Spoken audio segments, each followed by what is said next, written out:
the Embassy of the United States of America in Cuba. On the 29th of September 2017, nearly two-thirds of its staff were suddenly recalled to Washington. They were in danger from something the State Department still cannot define, and which the world has never seen before. According to the embassy staff, they were targeted by a device that uses sound waves to induce sickness, brain trauma, or something even more harmful. No one knows exactly what or who has attacked them, but the most obvious suspect is Cuba. Could America's old enemy have a new sonic weapon? The attacks began in November 2016, after the presidential election in the United States. So far, there have been up to 50 incidents, which have affected 21 people from among US embassy personnel or the diplomatic community. At least 2 Canadians have also been affected. The State Department says, "We don't know the means, the methods, or how the attacks are being carried out." There are only a few clues. The embassy building itself and the ambassador's house have not been targeted. Instead, the attacks have all taken place at the homes and hotels where staff were staying, places with much lower security than the embassy. Victims report being awoken late at night by bizarre sounds. The noise is a high-pitched, piercing, unsettling sound similar to loud crickets or metal dragging across the floor.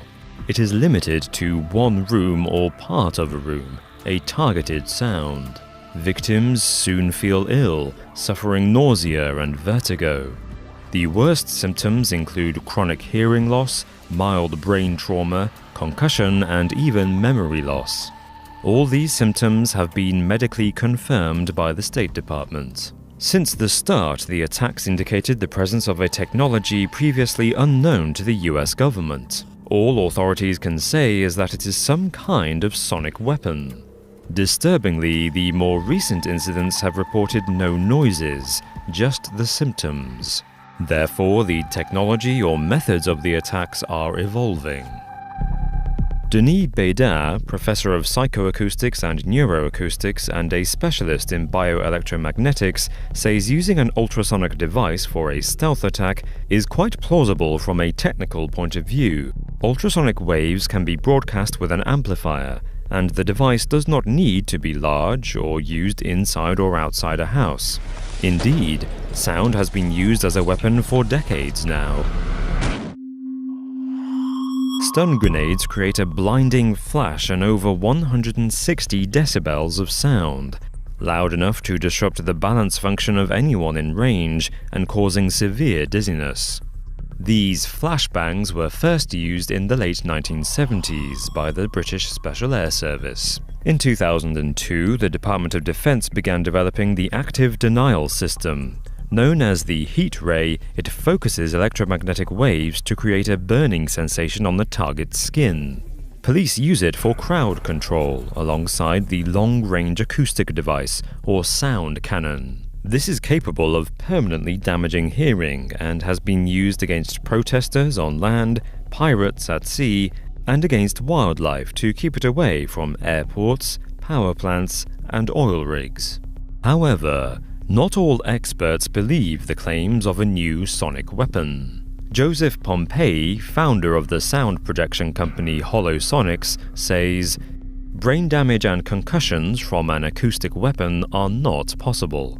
Somebody would have to submerge their head into a pool lined with very powerful ultrasound transducers." John Ogilvie, chair of the University of Southern California's Caruso Department of Otolaryngology, Head and Neck Surgery, agrees. "It sounds very appealing and interesting, but I find it hard to believe that there actually is such a device.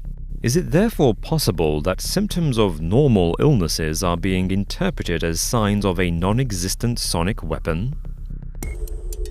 Besides the puzzle of what, if anything, is being used for these attacks, there is the question of why the attacks are happening, and that goes hand in hand with the question of who is behind them.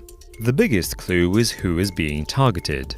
In October 2017, the government revealed the first and worst affected victims were American intelligence operatives. This suggests the attacks are part of some espionage strategy against the US. However, the list of victims now includes more general diplomatic staff and their families. As a result, the embassy was reduced to emergency staff only, and operations have been brought to a virtual standstill. The US provided visas to 20,000 Cubans a year, but now visa processing is indefinitely suspended. The State Department has warned American citizens to not visit Cuba in case they become targets. The obvious motive, therefore, seems to be to disrupt relations between Cuba and the USA. These relations are already fragile. America severed diplomatic ties to Cuba in 1961 over its communist ties to the Soviet Union. It implemented a permanent trade embargo and many unsuccessful covert operations to invade the country or assassinate its leader, Fidel Castro.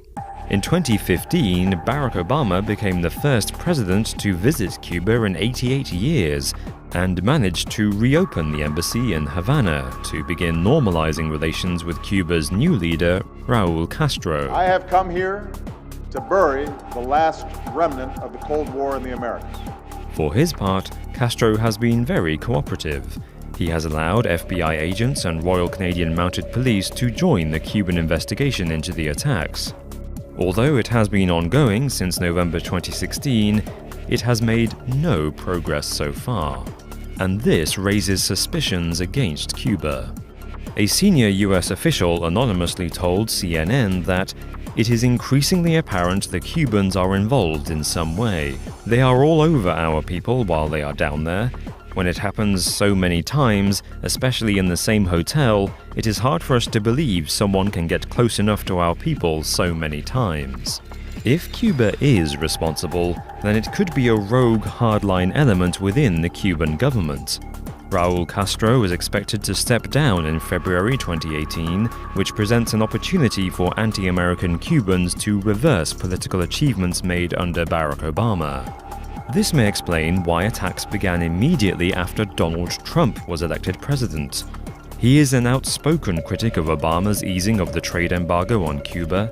He also called Cuba a corrupt and destabilizing regime, a cruel system that delivered anguish and devastation and failure in front of the United Nations. Cuba's foreign minister responded in kind. Damaging American-Cuban relations during the Trump administration may set things back to the way they were. Already, Secretary of State Rex Tillerson is considering closing the embassy altogether. Despite this, America has not blamed Cuba, and diplomatic relations are still intact. Cuba calls the move to pull out diplomats a hasty decision. The State Department says it is purely a safety issue. More worryingly, they say, "We have not yet identified the guilty party, and we have not ruled out the possibility of a third country being responsible.